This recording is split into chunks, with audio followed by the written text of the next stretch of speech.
Now students, इस video में हम देखेंगे ऑर्गेनाइजिंग डेटा का क्या मतलब होता है, ठीक है।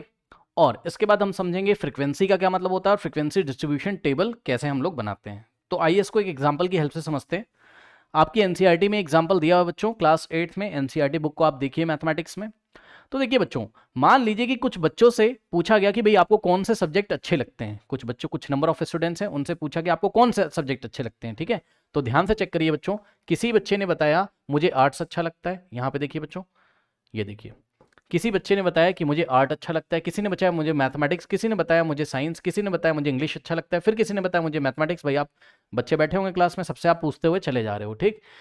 किसी को फिर से आर्ट्स अच्छा लगता है, कोई बच्चा उसको इंग्लिश अच्छा लगता है, कोई बच्चा है उसको मैथमेटिक्स पसंद है, कोई बच्चा उसको इंग्लिश पसंद है। इस तरीके से फिर से किसी बच्चे ने आर्ट्स बताया, इस तरीके से, ठीक है ना। तो ये जो डेटा है, ये इन्फॉर्मेशन आप कलेक्ट करके लेके आ रहे हो, तो ये डेटा कहलाता है रॉ डेटा। ओके बच्चों, इसको हम क्या बोलेंगे, रॉ डेटा, ठीक है। रॉ डेटा ऑर्गेनाइज नहीं होता है, ये क्या है आपका रॉ डेटा। पढ़ लीजिए आप, आपकी बुक में कह रहा है usually data available to us is an unorganized form called raw data. To draw meaningful inferences, we need to organize the data systematically. For example, a group of students was asked for their favorite subject. These results were listed below. बच्चों ध्यान से सुनिए, ये unorganised data है, कोई organisation इसमें है नहीं, ठीक है ना। ऑर्गेनाइज डेटा कैसे होगा, तो आप ऐसे होगा बच्चों, आप सिंपली इस तरीके से कर लीजिए। इसमें आप देख लो कि आर्ट्स कितने बच्चों को पसंद है, वो काउंट करके एक टेबल बना दीजिए और आर्ट्स के सामने बता दीजिए कितने बच्चों को आर्ट पसंद है, उसका नंबर उसके सामने लिख दो। तो हम बोलेंगे हाँ भाई डेटा कैसा हो गया, ऑर्गेनाइज हो गया। अभी ये अनऑर्गेनाइज डेटा है, ठीक है ना। तो ध्यान से चेक करिए यहाँ पर, अगर इस टेबल को देखिए बच्चों, इस टेबल को देखिए, यहाँ पर आ जाइए। कह रहा है it is not easy to answer the question. यहाँ पर देखिए, उसने क्वेश्चन पूछा, कह रहा है कि which is the most like subject and the one least like. कौन सा ऐसा सब्जेक्ट है जो सबसे ज्यादा पसंद किया जाता है और कौन सा ऐसा सब्जेक्ट है जो सबसे कम पसंद किया जाता है, ठीक है ना। तो कह रहा है कि ऐसे देख के आप हेफेजेड वे में ऐसे नहीं आंसर दे सकते हो। कह रहा है कि आप एक टेबल बना लो, ठीक है बच्चों। तो यहाँ पे आ जाइए, ये एक टेबल हमने बनाई हुई है यहाँ पे, ठीक है स्टूडेंट्स। अब देखो इस टेबल को हम कैसे करते हैं, कैसे बनाते हैं, ये हम आपको बताते हैं। ध्यान से चेक करिए। देखिए बच्चों, इस टेबल को आपको कैसे बनाना है, आपके पास जाके सबसे पहले चेक करना है कि टोटल सब्जेक्ट्स कितने थे। ओके बच्चों, तो टोटल सब्जेक्ट्स आपके पास थे ओनली 4 सब्जेक्ट। तो एक कॉलम बनेगा 4 सब्जेक्ट्स का, आर्ट्स, मैथमेटिक्स, साइंस, इंग्लिश। इसके अलावा तो कोई सब्जेक्ट नहीं है, जाके देख लीजिए आप।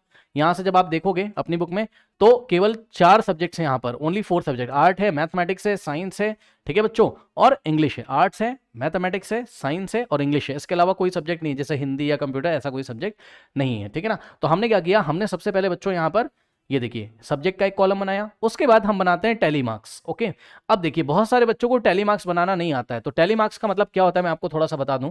देखिए बच्चों,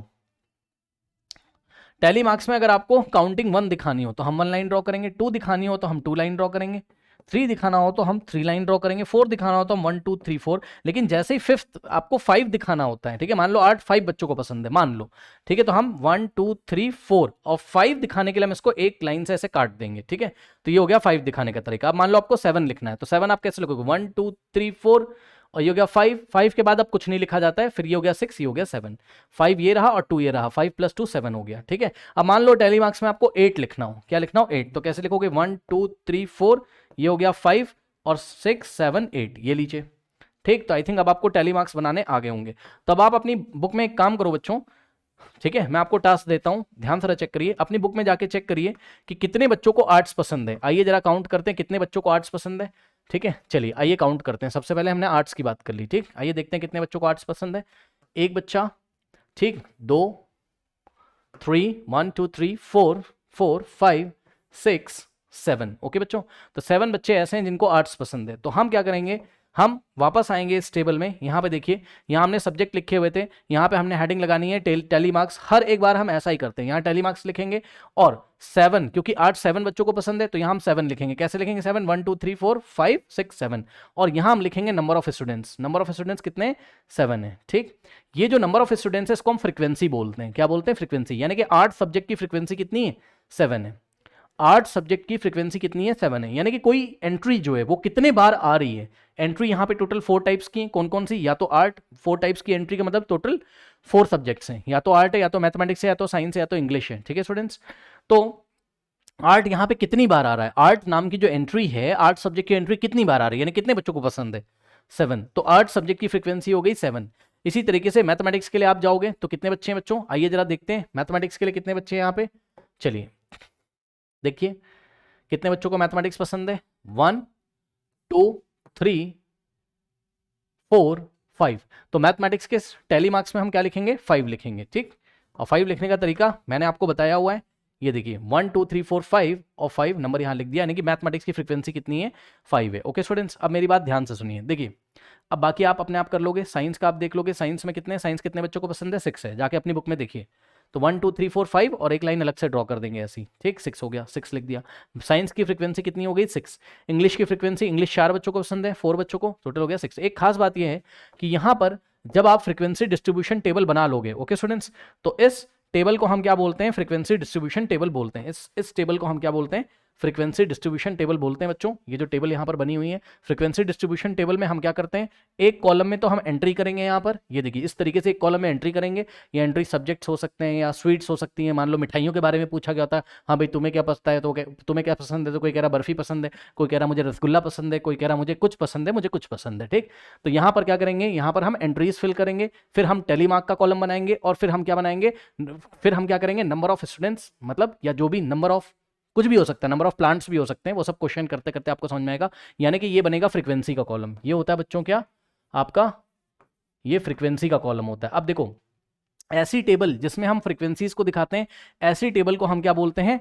फ्रीक्वेंसी डिस्ट्रीब्यूशन टेबल। ओके बच्चों, देखिए the table made is known as frequency distribution table as it gives the number of times entry occurs, ठीक है, क्योंकि ये टेबल हमें ये बताती है कि कौन सी एंट्री कितने बार आई है, ठीक है ना। जैसे कि art 7 times, math 5 times, science 6 times, English 4 times. इसलिए ऐसी टेबल को हम बोलते हैं फ्रीक्वेंसी डिस्ट्रीब्यूशन टेबल। इस टेबल में हमने हर एक सब्जेक्ट की फ्रीक्वेंसी को डिस्ट्रीब्यूट कर दिया है, यानी कि बता दिया है। आर्ट्स की फ्रीक्वेंसी 7, मैथ्स की 5 एंड सो ऑन टू, इस तरीके से, ठीक। अब इसमें खास बात ये होती है, मेरी बात ध्यान से सुनिए, जब आप क्या करोगे? सारे के सारे फ्रीक्वेंसीज को ऐड कर लोगे। हमेशा याद रखिएगा बच्चों, जब आप सारे के सारे फ्रीक्वेंसीज को ऐड कर लोगे, करिए ऐड, 7 + 5 12, 12 + 6 कितना होता है? 18, और 18 + 4 कितना होता है? 22 होता है, ठीक है। यानी कि बच्चों जब आप सारे फ्रीक्वेंसीज को ऐड कर लेते हो तो आपको टोटल नंबर ऑफ स्टूडेंट्स मिल जाता है। क्या मिल जाता है आपको? टोटल नंबर ऑफ स्टूडेंट्स मिल जाता है। इस बात का भी आप ध्यान रखिएगा। आप जरूरी नहीं है कि ये टोटल नंबर ऑफ स्टूडेंट्स हो, ये टोटल नंबर ऑफ प्लांट्स भी हो सकते हैं, टोटल नंबर ऑफ वर्कर्स हो सकते हैं, टोटल नंबर ऑफ डॉक्टर्स हो सकते हैं एंड सो ऑन टू, ठीक। यहाँ पे आपको टोटल नंबर मिल सकते हैं, मिल जाएंगे, मिल सकते नहीं, मिल जाएंगे। यहाँ पे आपको टोटल नंबर ऑफ स्टूडेंट्स मिल जाएंगे जब आप सारे फ्रीक्वेंसीज को ऐड कर लोगे। इस बात का आपको ध्यान रखना है। Students, total number of students मिल जाएंगे, ओके, स्टूडेंट्स, ओके बच्चों। तो इस बात का आपको बहुत अच्छी तरीके से ध्यान रखना है। कितने स्टूडेंट्स हैं? 22। आइए यही बात मैं आपको दिखा देता हूं बच्चों। यहाँ पे आ जाइए, देखिए आ जाइए। टोटल कितने स्टूडेंट से क्वेश्चन पूछा गया था, आप यहाँ से काउंट कर सकते हो। टोटल 22 स्टूडेंट्स आए थे। आइए मैं आपको दिखाता हूँ। टोटल 22 स्टूडेंट्स का डेटा है। 1 2 कॉमा लगा हुआ है ना, 3 4 5 6 7 8 9 10 11 12 13 14 15 16 17 18 19 20 और 21 22, ठीक है ना। इस तरीके से वापस आ जाओ, यहाँ पे आओ बच्चों, ठीक। सो यहाँ पे आइए जरा, देखिए बच्चों, यहाँ से देखिए स्टूडेंट्स, आपको बोल रहा है, थोड़ा सा इसको मैं क्लियर कर देता हूँ, ब्लर हो गया, 1 सेकेंड, वेट, यस नाउ। अब देखिए बच्चों, यहाँ पर क्या कह रहा है आपसे? चलो, आपसे कह रहा है कि फ्रीक्वेंसी क्या होता है? Frequency gives the number of times that a particular entry occurs, okay. ये आपको अपनी कॉपी में नोट लगाना है और याद करना है। आपसे कोई एग्जाम में पूछ सकता है डेफिनेशन कि भाई फ्रीक्वेंसी से आप क्या समझते हो, तो जवाब है फ्रीक्वेंसी से हम ये समझते हैं कि फ्रीक्वेंसी क्या है? फ्रीक्वेंसी एक तरीके का नंबर है। Frequency gives the number, frequency एक तरीके का नंबर है जो हमको ये बताता है कि कोई पर्टिकुलर एंट्री कितने टाइम्स आई है, okay. So frequency gives the number of times that a particular entry occurs, okay, ठीक है, बहुत अच्छी बात है। और ऐसी टेबल को फ्रीक्वेंसी डिस्ट्रीब्यूशन टेबल हम बोलते हैं, ओके स्टूडेंट्स। सो नाउ अब ये देखिए बच्चों, ट्राई दीज में एक प्रॉब्लम है, तो इस प्रॉब्लम को हम आपको सॉल्व कराते हैं, ओके। इतना आप लोग पढ़ लीजिए अच्छे से पहले।